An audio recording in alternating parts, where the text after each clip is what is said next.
Eu sempre gosto, quando a convidada é a primeira vez aqui, de entender um pouquinho da história dela e de histórias que talvez você nunca nem contou pra gente, assim. Mas queria que você estivesse aberta aqui a contar um pouquinho da sua história com a sua transexualidade. Como que foi que você se entendeu trans, como que era naquele período, como foi com a família. Vamos começar lá do comecinho, depois a gente engaja no assunto. Beleza. Bom, em relação à sexualidade, eu já tinha descoberto mais na adolescência mesmo, né?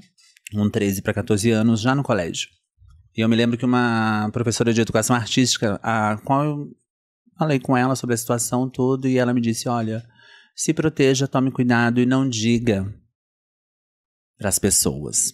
Então aquilo eu já senti que eu tinha que ficar escondida mesmo, né? Que eu tinha que me esconder em relação a isso. E passaram-se o tempo, em adolescência já, né, com 17 para 18 anos, e eu resolvo dizer para uma cunhada, né, sobre minha pessoa. E ela já tinha esse acolhimento porque já trabalhava em hospital, então já tinha um entendimento de muitos amigos, né, que na época eram gays e tudo, e me acolheu muito bem.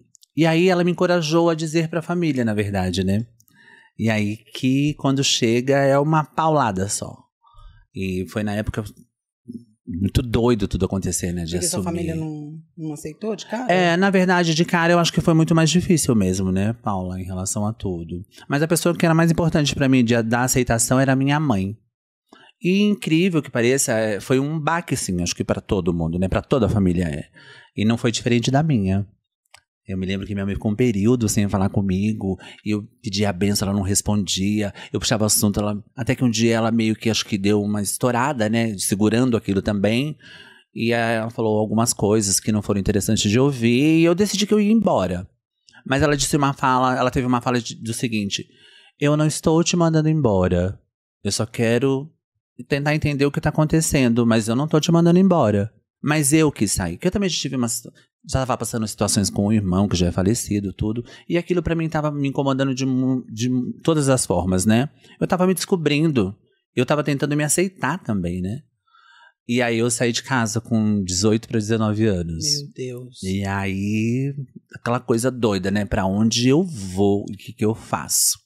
Mas a gente já tava meio que rodando na noite, circulando na boba, a gente saía, né? E já tinha algumas pessoas conhecidas. Duda, Jaque. E aí a gente já tinha se encontrado algumas vezes. E aí e calhou, e parece que foi, acho que tinha que ser mesmo. De todas as outras famílias, Duda, Jaque também aconteceram a mesma situação. Olha. E na época nós fomos acolhidas pela Beth, que era uma Beth. A gente chamava ela até de paizão, tipo, né, uma sapatão tratorista mesmo assim. E ela que nos acolheu, na verdade, que ela tinha um relacionamento de americana, e que a menina vinha pra ficar com ela, não tinha onde ficar, e ela precisava alugar uma kitnet. Então ela alugou essa kitnet pra esse relacionamento e colocou nós 3 pra morar lá. Meu Deus, que inferno. Foi. Eu, Duda, Jaque, e logo depois veio Cristina também. E a gente tudo muito novinha, né? Já frequentando boate e tudo. E a gente começou naquela, né? De o que eu faço da vida? E começamos assim, um show aqui, um show ali. Mas a gente era tudo muito, dizer assim, muito criança, né? 18 para 19 anos, não sabia de nada da vida. Mas com uma certa confiança, assim, um abuso também, porque a gente já se ousava usar umas roupas femininas. Muito ousadas. Parecendo, assim, uns frangos, né, assim, uma ousadia. E era nossa da ousadia, né? Mas eu achava maravilhoso. Era isso, e a gente não tinha o corpo, né? Mas a gente achava que tinha. E tava bom pra gente. Mas a primeira vez que eu vi uma travesti, eu não me esqueço, Giza. A Giza Mara? Não, uma outra, Giza, tá. Era uma loira. Não a Giza Mara eu conheci bem depois. Eu falei, gente, que mulher é essa, né? Só que eu já me lembrei, né, quando eu a vi, eu falei, eu recordo dessa mulher, porque eu jogava voleibol lá no Guarani. E muitas vezes eu passava no Largo São Benedito ali pra ir e vir, muitas vezes à noite. E tinha um amigo que falava assim, não mexe com elas que elas matam, elas têm navalha, elas cortam. Olha. Aquilo, né, da intimidação que você já tinha, era o receio mesmo, né? Que era o que se comentava na época, e de fato era verdade mesmo, que eu entendi anos mais tarde que era uma questão de defesa. Sim. E quando eu vi, eu falei, gente, que mulher linda. Aí meu amigo, não mexe, ela é travesti. Eu falei, nossa, tá. Mas eu não interessei se ela era travesti ou não. Aquilo que parece que eu fiquei. Sabe quando você se anestesia? Eu falei, eu quero ser assim. E aí, na bobinha, você já vai sondando, né? Como que você faz, tal. Até que um dia eu consegui me aproximar dela e ela, o que você tá fazendo aqui? Vai embora. Eu falei, não, eu queria só saber, tal. E ela disse, é um hormônio que chama gestadinona, o tal do gestadinona. Lembro. Aí lá vai a gente atrás de gestadinona, eu já passei pra Duda, já que a gente começou, né? E era tudo muito doido, porque assim, você ia numa farmácia que não vendia, mas você ia na outra que já tinha, que já vendia. E aí foram os atraques de alguns anos, gestadinona com buclina. Eu amava gestadinona. Eu achava que os peitos da gente ficava bonito. Era o que a gente usava, era o que tinha. E a gente começou nessa situação, assim, dessa descoberta mesmo, né? Posso dar um adendo nessa conversa? Pode. Quando eu mudei pra Campinas, em 92, eu mudei pra cá, eu lembro que eu tava descendo a Conceição, porque a gente morava no prédio lá na Conceição, ali na frente da igreja, na Eloá. E aí, a gente tinha uma farmácia de esquina, hoje agora, eu acho que voltou a ser farmácia. Tinha alguma coisa na esquina ali. E tava você e a Duda e a Jaque nessa farmácia. E eu tava indo sentido pra perto da igreja, porque tinha uma padaria ali na esquina. Aí eu fui na padaria, quando eu voltei, vocês já estavam saindo da farmácia. E eu tinha, esse pensamento que você teve da menina lá, elas matam, eu tinha de vocês, porque daí você tava subindo vocês três. Eu lembro certinho da Jaque, ela usando uma roupa tipo daquele filme Flashdance, Ana Feeling, aquela que ela fica pedalando assim, ela com uma polaina até no joelho assim, um body, e subindo vocês três, eu falei, gente, e eu tive essa mesma sensação, eu não vou deixar elas me olhar porque elas vão me matar. Olha que horror.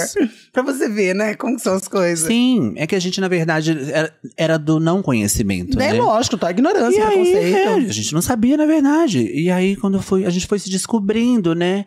E aí eu tive a certeza de que eu quero ser travesti. Eu quero ser travesti. E aí eu pensei, não faz isso, não muda isso, não muda aquilo. E a gente começou nessa mudança mesmo.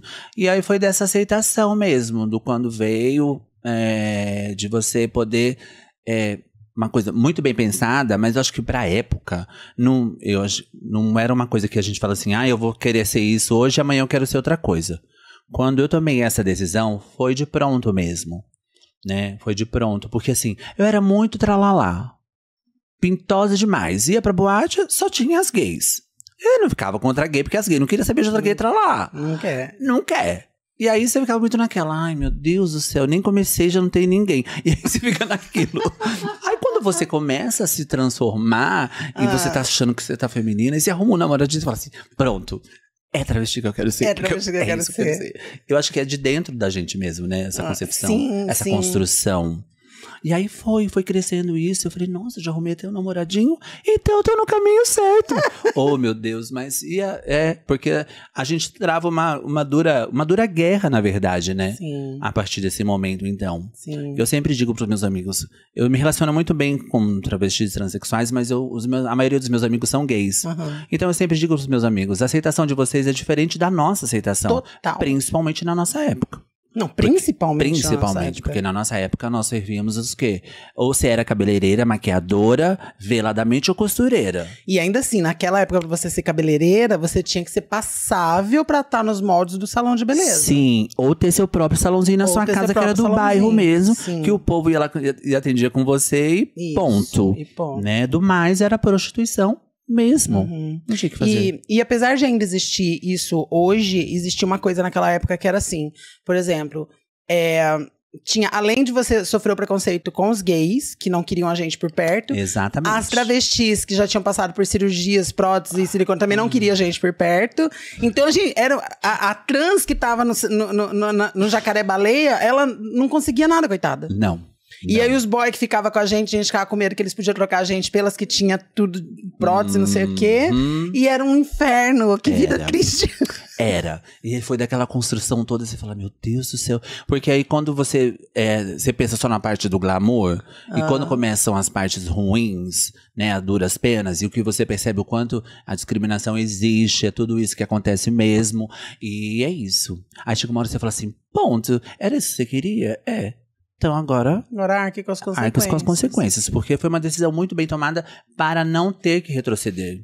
Isso nunca foi uma opção de voltar atrás. Não tinha como voltar também, Não tinha. Né? É nosso isso. E aí você ainda tava morando com a Beth, a namorada Jaque Duda. Sim, aí de repente passou Jaque Duda, Beth, e aí o pessoal do prédio, né? Quem são essas? Vão dizer aqui, não pode ficar morando aqui. Tinha toda aquela coisa, põe pra fora, não sei o quê, faz abaixo-assinado. E beleza. A gente foi morar com o Ismar. Eu lembro, eu te conheci nessa época. A gente foi morar com o Ismar, porque a gente tava fazendo show, e adentrando na boate, uma boate que até então só eram transformistas pra show, e a gente chegando como querendo ser as travestis e ponto. Né? Foi toda uma construção também, que você lembra um pouco da história. E a gente foi morar com o Ismar.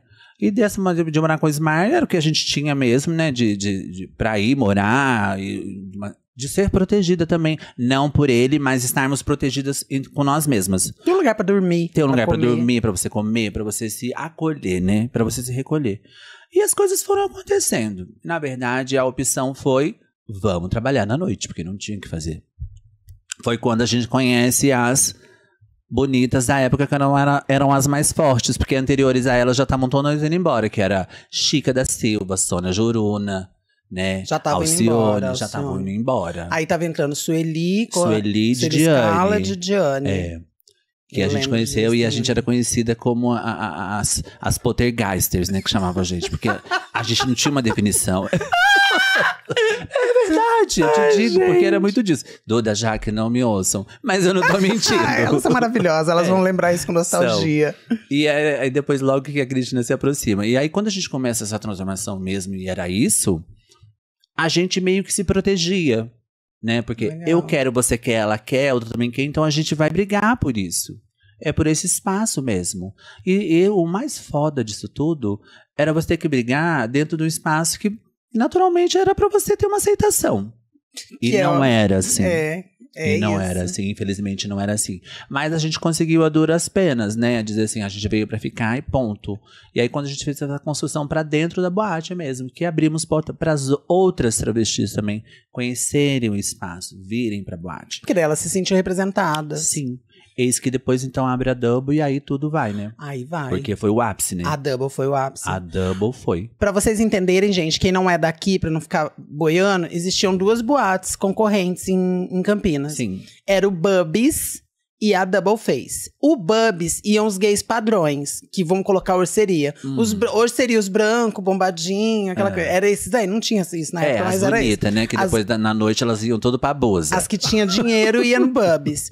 A Double abriu e aí as meninas começaram a se sentir mais acolhidas na Double. Aonde tem menina trans e os michê. Onde os michê e os... Gente, era um fervo aquilo. Tocava pagode, era uma delícia. Era assim. Eu amava. Eu acho que foi essa construção mesmo, né? E boate. A gente tava nessa transformação, né? E já trabalhando na noite, porque também foi complicado, né? Mas eu sempre tive uma coisa assim comigo de estar na noite dizendo assim, poxa vida, né? A gente fez tanta coisa, estudou tudo e hoje eu preciso estar aqui. Mas era uma questão mesmo de estar ali porque eu precisava mesmo, não tinha o que fazer. Não dava pra viver só de show. Não. Aí a gente precisava, de alguma forma, fazer alguma coisa. Mas sempre com aquilo na cabeça.